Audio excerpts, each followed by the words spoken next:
начали здесь собираться, то другое. Сегодня в живых нет. Энвер Растович Кабба, который сделал очень много для Абхазии. Вот в тот период это было не так просто топонимику гагрскую поменять, сделать все абхазские названия. Там было Гантяди, Лисилидзи и так далее. Все это он поменял. Речки вот эти мелкие. Все это он поменял. Гичрипш, Цандрипш и так далее. И очень много ребят он отсюда, с Гудаутского района, Сухумчан, Сачинчирского района, очень многих ребят он потащил туда и работу давал. Там не обязательно было должности большие давать. Главное зацепиться, чтобы были прописаны, чтобы люди могли себя кормить. И численность абхазов, чтобы Гаграх увел. В Гаграх мы практически теряли. Там все время шло вот эти переселенцы, новые стройки и так далее, тому подобное. И все. Оттуда с Грузии приезжали неделя, и все, они и прописку имели, и квартиры получали, и все получали. И вот Энвер Растович вот это все поменял в Гаграх. Поменял в корне. Ну, естественно, такое наши вышестоящие по ту сторону Ингури, такое простить не могли. Но убрать его тоже без работы оставить тоже не могли, потому что слишком значимая фигура, уважаемая фигура была.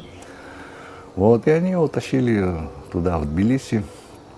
Он начал работать там за отделом и так далее, но это уже дальнейшие дела. Дальше вот это 89-й год, когда произошел, тогда мы уже вклинились в политику. Здесь в Будотах ребята собрались, то другое.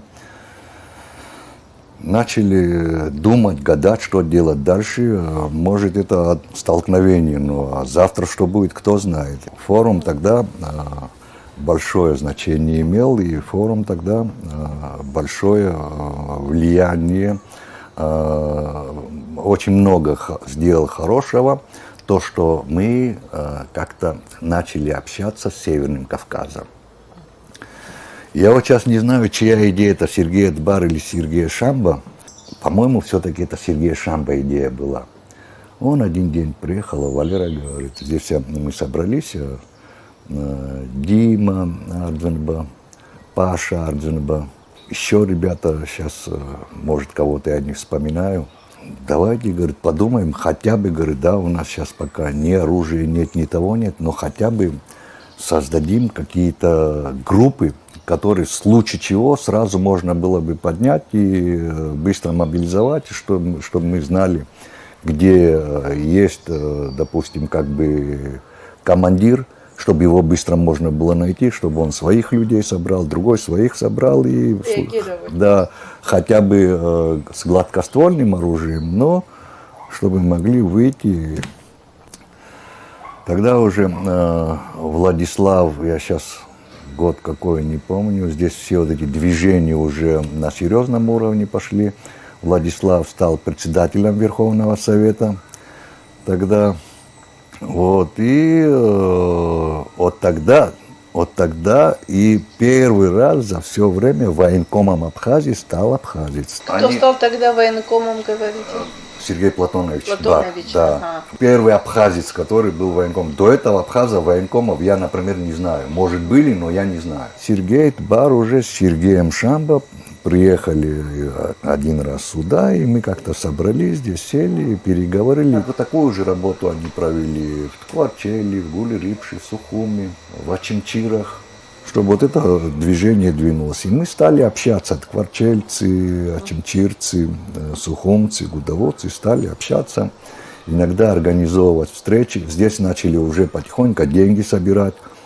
Ребята, которые зарабатывали какие-то деньги, сейчас всех подряд не трогали, но какие-то деньги ребята, которые зарабатывали приличные, вот, и начали собирать эти деньги, где-то складировать и так далее. Потихоньку начали заниматься приобретением оружия и так далее. Тогда еще было сложно. Эти вопросы очень сложно было решать, и, естественно, это был и большой риск.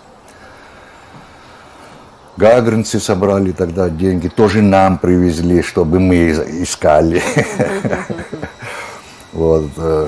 Но потом гагаринцы, правда, свои деньги забрали, там порядка 82 тысяч было, я сейчас точно не помню, по-моему, где-то в этих пределах эта сумма была, они свои деньги, мы, говорит, сами займемся этим вопросом. Здесь начали этими вопросами заниматься. Здесь стали голодовки устраивать мирные граждане по несколько дней, по 10 дней. Кому-то и плохо становилось и так далее. Вот. Потом женщины, здесь делегация женщин собралась, которая выехала в Москву там, с определенными требованиями и так далее.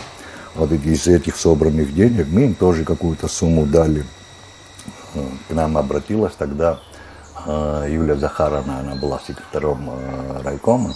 Вот она обратилась, потому что не у всех деньги есть, говорит, помогите, ребята. Есть такая, ну, естественно, все знали, что мы там что-то организуем, собираем, и какую-то сумму мы им дали. Очень хорошо после 89 года, после этих столкновений себя проявили наш отдел милиции Гудаутский, прокуратура, КГБ. Гудаута единственный район, где не возбудили ни одного уголовного дела ни против кого. Хотя здесь много было ребят, которые участвовали таким самым активным образом и так далее. Вот. И многие попали в опал. Работники правоохранительных органов Гудаутского района, многие в опал попали. Например, Валера Хакбе-Изугович в опал попал, он в прокуратуре тогда был помощником прокурора. Лёва Мато в опал попал, тоже в прокуратуру. То есть они их снимали с работы, да? Или... Ну, все, любую причину искали, чтобы освободить с работы. Виталий Смыр, тоже, он бедный, Хазаратович погиб, он бедный. Он в опал попал. Ну, много ребят, которые попали в опал. И они стали с нами дружить, тоже все. Теперь, когда первое оружие нашли, а привезти надо, это через пол России надо ехать. Первое оружие нашли в Осетии? Сейчас я не буду называть, где нашли, потому что многие люди работают, то другое, и не знаю, как это может обернуться. Все равно это телевидение не только мы смотрим. Вот, нашли первое оружие, и наши работники, здесь был один осетин, работал в правоохранительных органах, и Толик Алексеев был такой шустрый парень был, Гарик, бедный Жиба, молоденький тоже в правоохранительных органах работал. Вот они в форме и так далее едут, ну, а коллега коллегу не останавливает, и нам так привел. Потом подвернулось. А сколько было тогда оружия? Много? Тогда нет, тогда много невозможно было возить. По 3-5 стволов, 10 стволов, а больше... Вы так начинали? Да. Вот, гранаты собирали, патроны. Где-то возможность такая подвернулась, и Паша Арденба нашел какие-то концы по снарядам. Он выехал туда, все эти вопросы решил, и перед ним поставили условия. Прямо сейчас сразу вывози, говорят. Как не подготовлены, ничего, не это. Либо второй возможности у нас не будет. Сейчас пока есть возможность, забираю. А это полная фура. Это не один, не два, а полная фура. Вот сейчас, правда, он поехал туда с деньгами. Вот сейчас с нами рассчитывайся и забираем. И тогда он им говорит, ну какую-то сумму, я с вами рассчитаюсь, говорю, ну какую-то сумму оставьте мне, чтобы я мог эту фуру прогнать. Потом, что не хватает, мы довезем вам и так далее. Ну, пошли навстречу, довозить тоже, говорят, не надо. И Паша вот эту фуру через пол России сзади маскировкой загрузил, привез сюда порядка 300 снарядов Нурса. Это если его где-то кто-то по трассе остановили бы, тогда еще Советский Союз, еще законы по инерции строго работали. Человек мог пожизненное получить. И когда он приехал с этим всем этим, а тогда еще мобильных телефонов не Это было. какой год сейчас? Это вот где-то 90-е, где-то вот. 90. Вот, Ну, и- после столкновения, Да. да, после 89. Вот, и Паша эту фуру пригнал. Теперь эту фуру мы, правда, на границе мы там его встретили, уже все вместе ехали. И разгрузили эту фуру, все. Ну, естественно, сразу после этого мы собрали, вместе с этой фурой нам осетины подсказали, как их использовать. Поделились мы с творчельцами и так далее, говорим, вот так, столько мы привезли. Ну, они говорят, дайте, а мы, говорят, продумаем варианты, как их запуск запустить. Вот. И, осетины, с осетинами Дима да и Паша дружили, с южными осетинами Дима Арзенба дружил. У осетин уже столкновение было. И они приспособление этому нашли и подсказали нам, что глушители от ЗИЛов 130-х по диаметру как раз подходит, чтобы делать, там батареи укреплялись, то другое, чтобы делать из них пусковые установки. Но мы со всей территории Абхазии все глушители скупили, чтобы делать эти установки. И Потихоньку втягивались вы. уже втянулись, уже все. Уже на нас дела начали потихоньку заводить, информации уже стали уходить. Но мы пока об этом ничего не знаем. И где-то просочилась информация, что в Прибалтике можно приобрести БТРы. Вот, Гена Айба и Дима Арзенба вылетели туда. Ну, мы договорились, как по телефону разговаривать, что другое. Звонят оттуда, вопрос решаем, говорят. Но надо, напрямую не могут, через третью страну надо пропустить. Оттуда теперь... То есть через Россию не получается? Через Россию можно, в Абхазию, можно, да. ага. Вот, ну, прибалты же уже ушли. В Москве побоялись этот вопрос решать. И у Гены, и у Димы там в Свердловске, тогда еще Свердловск назывался, сейчас Екатеринбург, тогда Свердловск еще назывался, там какие-то концы были, они полетели туда. Там уже частные предприятия можно было делать, кооперативы. Вот эту технику они отгрузили. Там договорились, с теми договорились, еще надо, чтобы не кинули. Туда там привезут, а там скажут, это наше, на нас пришло. Потом как? А деньги-то не наши, не карманные, это люди собирали. За эти деньги отчитываться нужно. Договорились, все, что кидалов не будет, ничего не будет, что все это сюда придут. И отгрузили на Свердловск. Оттуда со Свердловска отгрузили на Москву.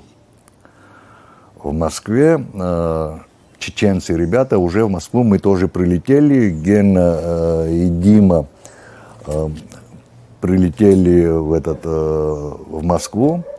Мы тоже отсюда прилетели, я и Паша. У нас там друзья чеченцы были, которые занимали определенные места, хорошие, работали с уважением, с авторитетом. Вот они нам быстро организовали встречу этих вагонов, на чем были отгружены БТРы, перегрузку помогли нам быстро организовать и уже отгрузить на Гудаутский лесхоз. На Гудаутский лесхоз отгрузили. Почему? Потому что должна была быть организация. И ее оформляли везде как подвижная ремонтная мастерская техника высокой проходимости. И как раз моя организация под это подходила. Теперь государственные деньги тоже отправить их. Ну, мы тогда внесли на счет деньги с кооператива. Оттуда кооператив написал, что это приобретет себе. У нас кооператив свой был. Вот деньги перевели на лесхоз. И оттуда, когда эти же деньги потом перевели за эти БТРы. И когда сюда пришли, как тяговая техника, вот тогда там один день я стою возле лесхоза, проезжает Сергей Басятович Саргуш, он тогда был председателем КГБ в Гудаутах. Подъезжает он, очень скромный, порядочный человек, очень. И вышел, поздоровался, поговорили немножко, пошутил. Я, говорит, мимо проезжал, говорит, случайно, говорит, увидел тебя, остановился. Но он не случайно проезжал, и Валера говорит, там бумага, говорит, до тебя пришла, и на вас, говорит, что вы приобретаете боевую технику и так далее, и так далее. Надо так сделать, говорит, отшим блок подсадзроб, чтобы нам по голове не ударили за это. И вы, чтоб чистые были, надо состряпать какую-то бумагу, время, когда будет, говорит, приходи туда к нам. Сядем, подумаем, вместе напишем бумагу. Я говорю, хорошо, Сергей Басятович, какой разговор? И на второй день утром я пришел туда к ним. Сергей Басятович и Артем сидели. Артем? Артем Барцыц. Он тогда замом был, Сергей Басятович. Давай, Артем говорит, вместе, вот Валера здесь, это, и эту бумагу положили передо мной, прочти, говорит, ради интереса. А оттуда сверху пришла. Бумага уже, которую Тбилиси. прислали. С Тбилиси пришла бумага, что вот такое-то, такое-то предприятие, руководитель такой-то, такой-то приобретают военную технику. Изучить, проверить и все последующие вытекающие действия. Ну, это сейчас тогда так легко рассказывать, Да, а тогда как было Вот. тяжело. Сели, написали бумагу, что это является подвижно-ремонтная мастерская, где установлены сварочный агрегат, токарный станок небольшой, там ключи, отбойный молоток, ну, много чего, в общем. А там действительно стояли. Да? Действительно это все было установлено, все. Вот, поехали, сделали фотографии, все сфотографировали, и они документ все составили, отправили, все, от нас отстали. Отстали, естественно, мы эту технику быстро-быстро приобрели здесь рядом у соседей. Приобрели эти башни и так далее, но пулемет не можем найти. К этому времени Каркарашвили со своей командой, они по всей Абхазии в строевой, до Псоу, воду там пили, привезли священника, он их там осветил там, и так далее. Ну, как-то они беспрепятственно прошли. Вот я все время думаю, мы тогда правильно сделали или неправильно сделали, что пропустили их. Вот не я один, все ребята думают, что мы их до Псоу и обратно пропустили. Но мы их все-таки в Гудоутах остановили. Не позволили им так проехать беспрепятственно, как они шли. Это уже какой год был? Все уже перед началом войны, все эти процессы перед началом войны до хурейских столкновений. Мы их остановили здесь. Анатолий Авицба начальником милиции был. Он нас сильно поддержал тогда, подошел и говорит, что по территории Абхазии, как у себя. Правда, он нас попросил, вы не разговаривайте, говорит, а швейцар, сырецкис, сосрать жжет, и кто гирасет, говорит. А у нас, честно говоря, ребята вот так вдоль, слева, справа, вдоль дороги с оружием и все. У кого гладкоствольное, у кого нарезное. Вообще могли бы мы их побить там. Там у них, они в основном легковые машины были. Это не должно было стать поводом для войны, Да. конечно. Это все нас остановило, но все равно после войны, вот думаем, может тогда нужно было. Хотелось. Не то, чтобы хотелось, нет, страх был. Честно говоря, страх был, конечно, страх был. Это страх, во-первых, перебороть его надо было. Ну, все-таки человек как-то морально не настроен стрелять в другого человека и так далее. Вот эта психологическая борьба была, и все равно мандраж был. Откровенно говоря, страх был. Что-то, если началось бы, то, естественно, страх перебороли бы. Но вместе с тем избежать столкновения тоже хотелось, кровопролития и так далее. Конечно. Разум, да, тоже срабатывал. Вот и Анатолий Снатович сказал все как нужно, в жесткой форме, как положено. Каждый ваш шаг мы должны знать. В противном случае Чем может закончиться, никому не известно. Надеюсь, говорит, вы не сторонники войны, говорит. И мы тоже не хотим войны, хотим мира. Так что будьте любезны, говорит. Докладывайте каждый ваш шаг, во всяком случае, на территории Гудаутского района. Будете въезжать или выезжать, чтобы мы знали. До Псов приехали, там водички попили, разместились в доме отдыха. Неделю или 2 недели там они проводили время. А вы своими делами А занимаетесь? мы здесь своими делами занимаемся. Но вместе с тем мы периодически в Гагры тоже выезжали. Тогда уже первым секретарем был Валерий Джорджевич Пилли. Ему говорим, не мандраж, мы тебе везде поддержку дадим, мы будем рядом.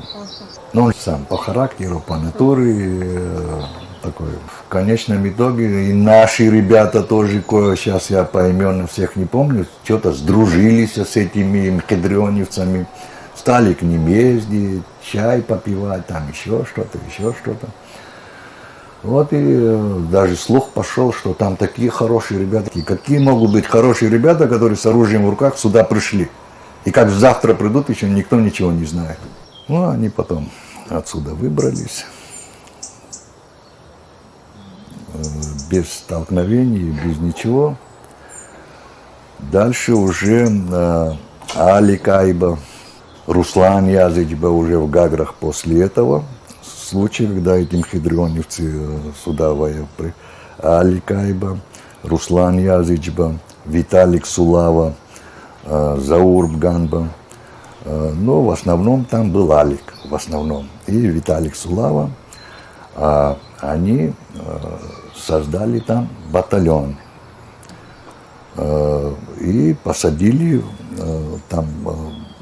Небольшая воинская часть была, эта воинская часть оттуда ушла. И там они расположили наших ребят, создали батальон и расположили уже там наших ребят. Уже в Гаграх тоже подразделение создалось.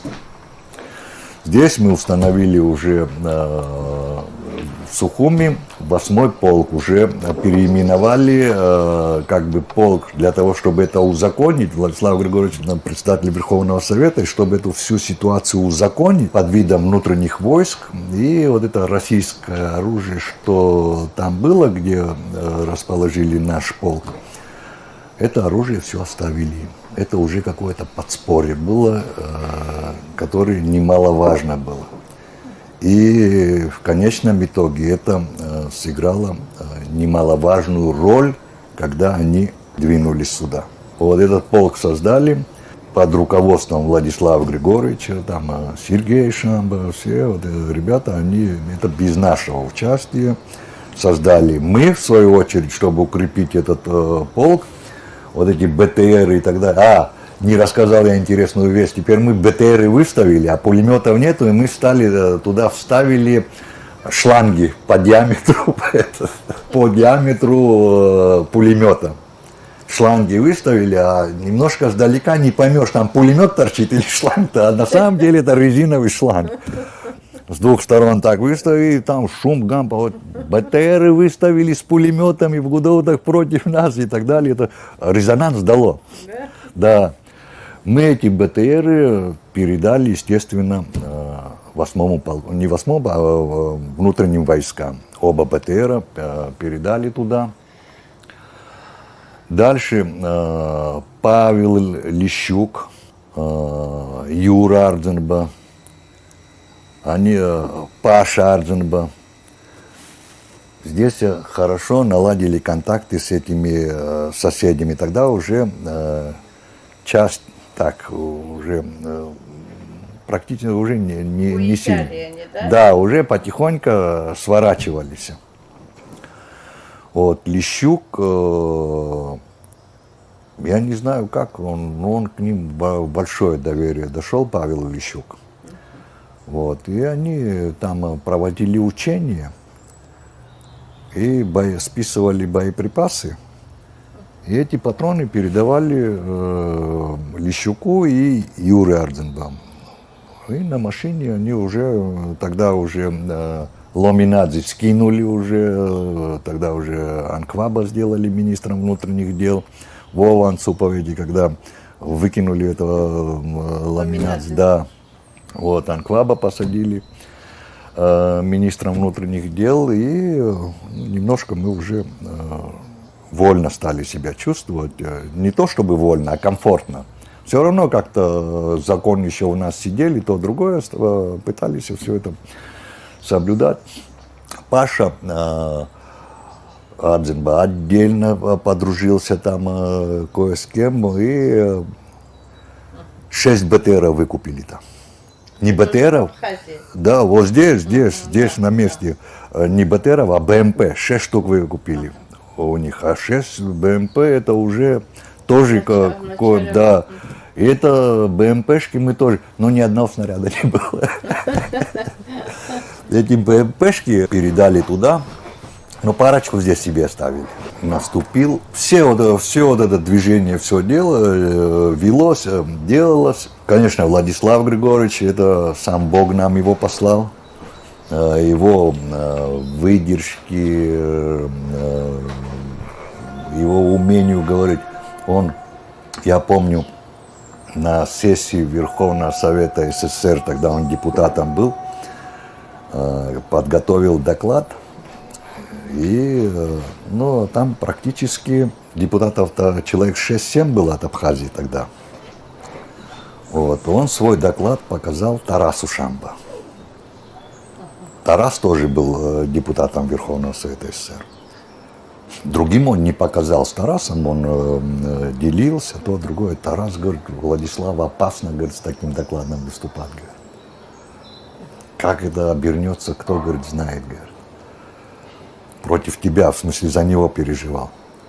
Нет, говорит, как бы ни обернулось, я свое, говорит, должен сказать. И он с этим докладом, когда выступил, вот, и мы здесь такие окрыленные были. Во-первых, мы этого дня ждали, от телевизоров не отходили, и когда он это выступил, все это, мы такие окрыленные. Теперь все, сразу отсюда мы, несколько человек, Паша это все организовал, Паша Ардзенбу. Сразу Владиславу несколько человек, потому что это уже опасно. Могли бы и покушение. Это поворот был абхазской судьбы. Вот, и покушение могли на него устроить. Сразу несколько человек ему дали, хотя и охрана была, но отсюда тоже ребят дали. И вот так все пошло и поехало.